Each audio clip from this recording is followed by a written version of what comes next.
तो welcome back to my YouTube channel buildup learning. तो आज हम लोग पढ़ेंगे क्लास 12th चैप्टर है हमारा सॉल्यूशन, उसका हम लोग टॉपिक पढ़ने जा रहे हैं इवेपोरेशन। इससे पिछले लेक्चर अगर आपने नहीं देखे हो तो सिंपली आप हमारे यूट्यूब चैनल पर जाकर देख सकते हैं। तो आज हम लोग पढ़ेंगे इवेपोरेशन। इवेपोरेशन क्या होते हैं? तो इवेपोरेशन होते हैं spontaneous conversation of liquid molecules present at surface into its vapour is known as evaporation. मतलब जो सरफेस मॉलिक्यूल्स हैं, मतलब किसी बीकर में कोई भी सॉल्यूशन हो, जैसे प्योर लिक्विड ए मैंने इसमें माना गया हुआ है, तो जैसे ये कोई भी सॉल्यूशन है उसका जो सरफेस मॉलिक्यूल्स है जब वो लिक्विड में कन्वर्ज हो जाए स्पॉन्टेनियस, मतलब लगातार वो कन्वर्जन हो लिक्विड मॉलिक्यूल्स में, तो वो हमारा इवेपोरेशन कराता है।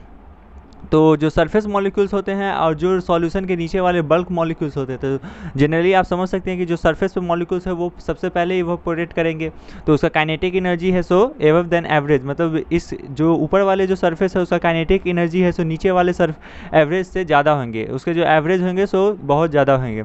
और ये बल्क मॉलिक्यूल्स है, मतलब ये नीचे वाले सॉल्यूशन को हमने पूरे तरह से, इसको स्मॉल में मैंने नहीं लिखा है, इसको पूरे बल्क मॉलिक्यूल्स, मतलब इतना दूर का जो सॉल्यूशन है उसका पूरा बल्क मॉलिक्यूल्स मैंने ए मान लिया है, और इसके जो सरफेस मॉलिक्यूल्स है उसको मैंने ए क्योंकि प्योर लिक्विड मैंने ए मान के बनाया है। तो ये इवेपोरेशन हुआ, मतलब सरफेस लिक्विड जब लगातार है सो सरफेस है वेपर में चेंज होते हैं। सरफेस लिक्विड, सरफेस के जो मॉलिक्यूल्स होते हैं, लिक्विड के जो सरफेस मॉलिक्यूल्स होते हैं जो लगातार वेपर में चेंज होते हैं, उसे हम लोग इवेपोरेशन कहते हैं। तो इवेपोरेशन हमारा ये हुआ। अब हम लोग पढ़ेंगे कि क्या क्या इवेपोरेशन, कौन कौन सा फैक्टर है जो अफेक्टिंग करता है इवेपोरेशन को।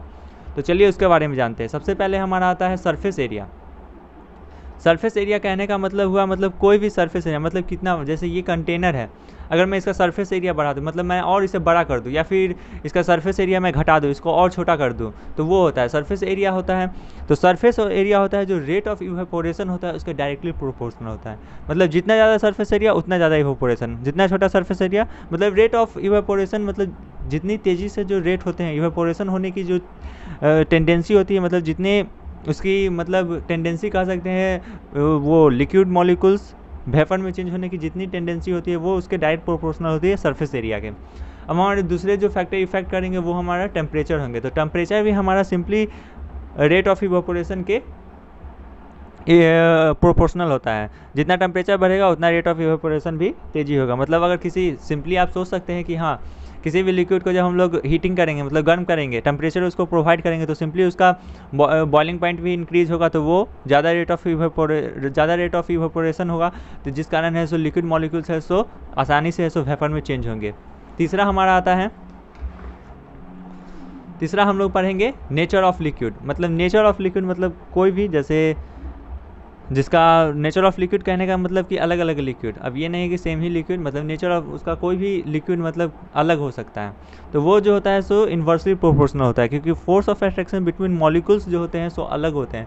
हर एक लिक्विड के अलग फोर्स ऑफ अट्रैक्शन होते हैं, जिस कारण है सो उसका रेट ऑफ इवेपोरेशन भी अलग होता है। तो रेट ऑफ इवेपोरेशन अगर बढ़ेगा तो force of attraction below molecules का है सो इन्वर्सली प्रोपोर्शनल होते हैं, जिस कारण घटेगा, और ये बढ़ेगा तो वो मतलब अपोजिट चलेगा ये। तो ये हमारे है सो इन्वर्सली प्रोपोर्शन होते हैं, क्योंकि हर एक मॉलिक्यूल का फोर्स ऑफ अट्रैक्शन है सो अलग अलग होते हैं, क्योंकि लिक्विड हुआ सॉलिड हुआ तो सॉलिड का फोर्स ऑफ अट्रैक्शन ज़्यादा होता है, तो इस कारण से। अब चौथा हमारा होता है flow of dry air.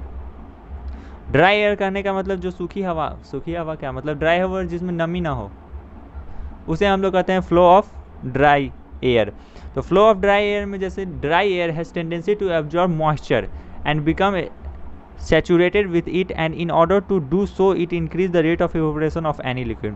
Dry air के पास टेंडेंसी रहता है मॉइस्चर को ऑब्जॉर्ब करने का, मतलब मॉइस्चर मतलब नमी को, जैसे कोई भी ये लिक्विड इवेपोरेट हुआ, मतलब वेपर में चेंज हुआ, तो उसको वो एब्जॉर्ब करेगा, क्योंकि उसमें मॉइस्चर, उसमें नमी, मतलब लिक्विड जा रहा है ना, वेपर के फॉर्म में जा रहा है एटमॉस्फेयर में, तो ड्राई एयर है सो उसे एब्जॉर्ब करेगा ही मॉइस्चर में, और उसे बिकम सैचुरेटेड, मतलब उसे सैचुरेटेड बना देता है, which is in order to do so it increase, जिस कारण से है so rate of evaporation liquid का और तेज हो जाता है, इंक्रीजेज हो जाता है। अब यहाँ तक मैंने इवेपोरेशन पढ़ा दिया, आशा करता हूँ आपको समझ में ज़रूर आया होगा। तो करते हैं फिर आगे वीडियो को शुरू। तो आगे हम लोग पढ़ने जा रहे हैं वेपर प्रेशर। वेपर प्रेशर क्या होते हैं? वो तो एक टॉपिक था पिछले का, वैसे वो ज़्यादा इंपॉर्टेंट टॉपिक नहीं है इवेपोरेशन, सबसे ज़्यादा इंपॉर्टेंट टॉपिक वेपर प्रेशर है। तो चलिए हम लोग वेपर प्रेशर के बारे में बात करते हैं। तो वेपर प्रेशर, जैसे ये एक बीकर हुआ, मतलब ये एक क्लोज कंटेनर है, क्लोज कंटेनर है, प्योर लिक्विड मैंने ए फिर से लिया है, तो ये जैसे सॉल्यूशन इसका सरफेस मॉलिक्यूल्स है, सरफेस मॉलिक्यूल्स जब इसमें हीट प्रोवाइड करेंगे या फिर टेम्परेचर, या फिर सरफेस मॉलिक्यूल जब किसी टेम्परेचर पे, रूम टेम्परेचर या किसी भी टेम्परेचर पे जब ये इवेपोरेट होना शुरू करेगा, मतलब लिक्विड है सो धीरे धीरे वेपर में चेंज होगा। तो आप जान सकते हैं जब सब्जी ही बनता है या फिर पानी गर्म होता है उसको ऊपर से ढक देते हैं तो ऊपर में जाकर ऊपर सरफेस में जाकर के है सो कंडेंस हो जाते हैं, मतलब जो भी वेपर फॉर्म होते हैं वो तो रिलीज़ नहीं हो पाए एटमॉस्फेयर में, इस कारण वो है सो ऊपर में जाके कंडेंस हो जाते हैं। जब ये धीरे धीरे ठंडा हो जाते हैं तब ये इसका जो प्रेशर जब सरफेस मॉलिक्यूल्स के प्रेशर पे लगता है तब हम लोग उसे वेपर प्रेशर कहते हैं। मतलब ये दोनों है सो आप समझ सकते हैं इसे ऐसे, जैसे धीरे धीरे इसमें हीट प्रोवाइड हुआ, धीरे धीरे ये इवेपोरेट करना शुरू हुआ और एक ऐसा समय आया, मतलब इक्विलिब्रियम के हिसाब से आप लोग सोच सकते हैं कि जब at T equal to T equilibrium पे जितना ये इवेपोरेट कर रहा है उतना ही वो कंडेंस हो रहा है, मतलब दोनों एट इक्विलिब्रियम पे सेम हो जा रहा है, तब हम लोग को यहाँ पे जो लगता है उसको हमारा वेपर प्रेशर लगता है। मतलब pressure exerted by a vapour, मतलब प्रेशर जो vapour exerted by a vapour form in the condensation of dynamic equilibrium. Dynamic equilibrium कहने का मतलब हुआ कि दो इक्विलिब्रियम जो आपस में इक्विलिब्रियम एस्टैब्लिश कर रहा है, मतलब यहाँ दोनों तरफ से इक्विलिब्रियम एस्टैब्लिश किया जाता है over the surface of a liquid, मतलब किसी भी surface of a liquid in a close container is known as vapour pressure. ये है सो हमेशा क्लोज कंटेनर में होगा और ये सरफेस ऑफ लिक्विड पे जब दोनों तरफ से प्रेशर एक्सर्ट किया जाता है in the form of dynamic equilibrium के फॉर्म में, मतलब तो हमें वेपर प्रेशर कहते हैं। In case of water it is also known as aqueous tension, और हम लोग वाटर के केस में इसे सिंपली एक्वास टेंशन भी कहते हैं। तो ये हमारा वेपर प्रेशर क्या है, कैसे हुआ, ये मैंने बताया, और वाटर के केस में वेपर प्रेशर को सिंपली हम लोग एक्वास टेंशन भी कह सकते हैं। तो चलते हैं फिर आगे इसके बारे में पढ़ते हैं।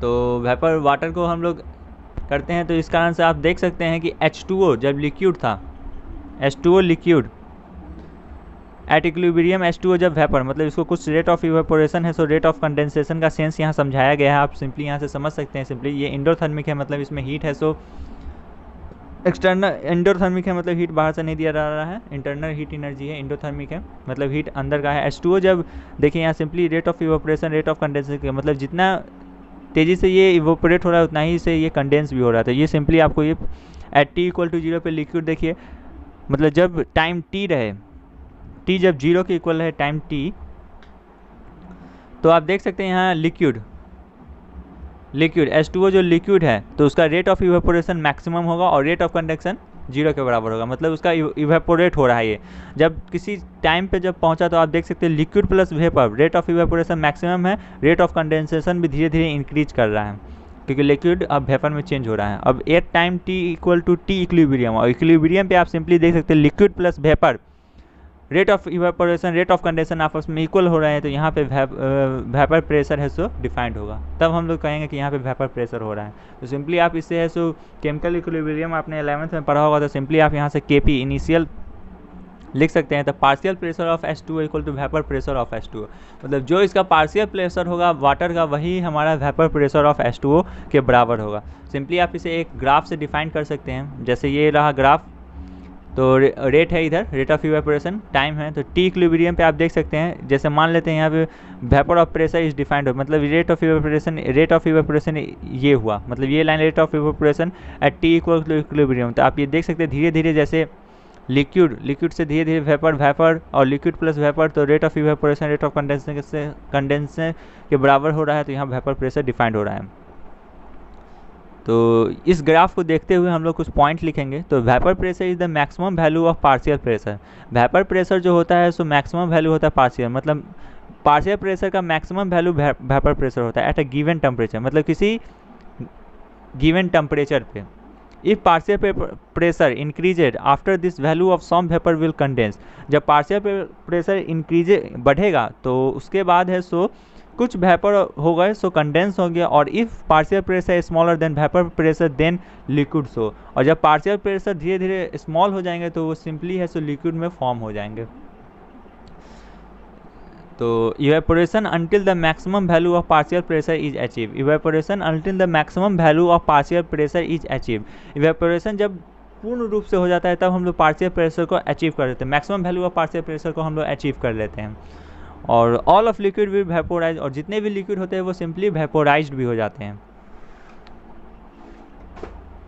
इससे हम लोग देखते हैं कि vapour pressure of any pure liquid does not depend upon amount of liquid shape size of container. जो प्योर लिक्विड होते हैं मतलब वो एक सॉल्यूशन, प्योर सॉल्यूशन होते हैं, ग्लूकोज जैसे वाटर, कोई भी सॉल्यूशन हुआ प्योर सॉल्यूशन, तो उसमें आप लोग उसका जो amount of liquid shape size और कंटेनर उस पर वो डिपेंड नहीं करते हैं। Vapour pressure of any liquid, vapour pressure of any pure liquid depend on temperature. Vapour pressure जो कोई भी प्योर लिक्विड हो तो उसमें है सो टेम्परेचर डिपेंड रहना चाहिए, कि वेरी नहीं करना चाहिए, मतलब उस पर एक सर्टेन टेम्परेचर रहना चाहिए। It is denoted by P note, और इसे पी नोट से डिनोट किया जाता है। And it's numerically value will always be given in the form of problem, और इसका जो न्यूमेरिकल वैल्यू है सो हमेशा आपको अगर इससे रिलेटेड कोई भी क्वेश्चन आएंगे तो उसमें इसका न्यूमेरिकल वैल्यू दिया ही रहेगा। अब हम लोग पढ़ेंगे आगे वोलेटाइल सब्सटेंस, तो ये हम लोग पढ़ेंगे अगले लेक्चर में। अगर वीडियो अच्छी लगी हो तो कृपया लाइक एंड सब्सक्राइब जरूर करिएगा। मिलते हैं फिर अगले वीडियो में वोलेटाइल सब्सटेंस के साथ, तो तब तक के लिए जय हिंद।